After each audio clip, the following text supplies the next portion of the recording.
Okay, so I went ahead and did my initial trial run on the lathe.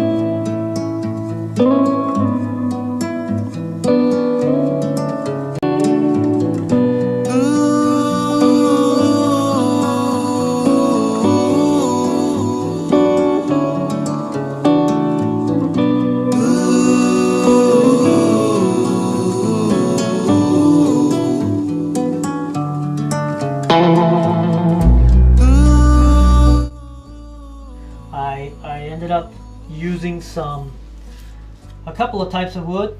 I used this, and this is gonna locally harvested. I cut this little cypress out of my backyard probably a year ago. It was damaged from a storm, but I used this to make a lure. It was a little difficult, I have to say, because it seems so grainy, but it did a good job. I had to sharpen the tools really well. So if you get Harbor Freight tools, lathe tools, you're gonna find that they're initially not very sharp, and then they get dull really quickly from not being sharp. Anyway, if you get them, you need to have a good way of sharpening them. I found the best way to have it was to use a disc sander, and I just do a very light touch along the cutting edge, and it did a good job. The other thing I used was this, and you can see this has a really tight grain. I hope you can see that. It's hardwood. This is orange. It came from a navel orange that died last summer in my yard, and someone told me it was a good idea to keep the wood so you can use it for smoking meat. So I'm using it to make lures. So let me show you what I've made. So from the cypress, I decided to make a really big kind of offshore popper kind of thing, and you'll probably see a couple stills.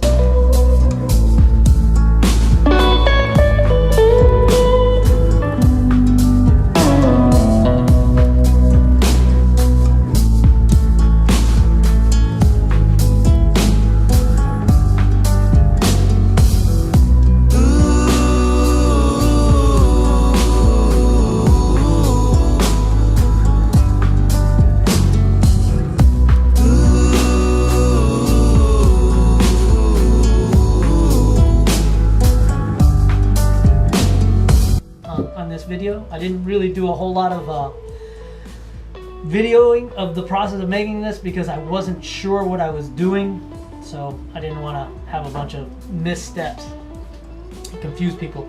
But it came out pretty good. I'm pretty happy with it. I call it the RPG because it kind of looks like a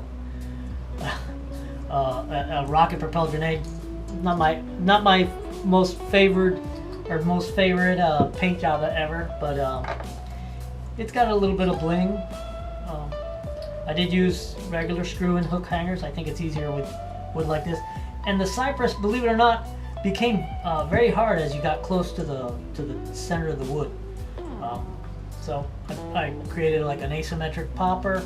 I carved out the popper part after I took it off the lathe, which probably was not the best thing. I drilled it out, and then I sanded it back. It was a pain in the butt. I won't do it that way again.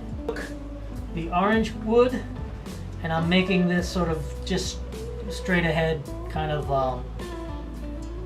oversized crankbait. It'll have a lip in it, and when I go to actually make it, I'll have to assemble the lip in it. So it'll have a little Lexan lip in it. It'll be a diver.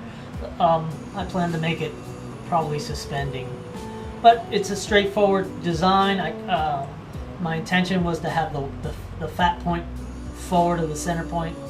I think it's a little more hydrodynamic that way, and I should get a decent wobble with that giant lip on it. I'm not sure how deep it'll go. Anyway, I'm debating on how to paint it, but I kind of like the natural wood, but I'm not sure I want to use natural wood. That's where I'm at. These are my first two, and I'm pretty happy. I have to come up with designs that are more suitable to the fishing I do. I'm not likely gonna fish anything this big in the water I fish, but I don't know. Maybe if I paint this golden shiner colors. I can scare up a bass bite with it. Anyway, thanks for watching. I'll post more videos as I get more creative or more skilled, or if I come up with any good insights in making lures with a lathe. Thanks for watching. Hope this helps somebody.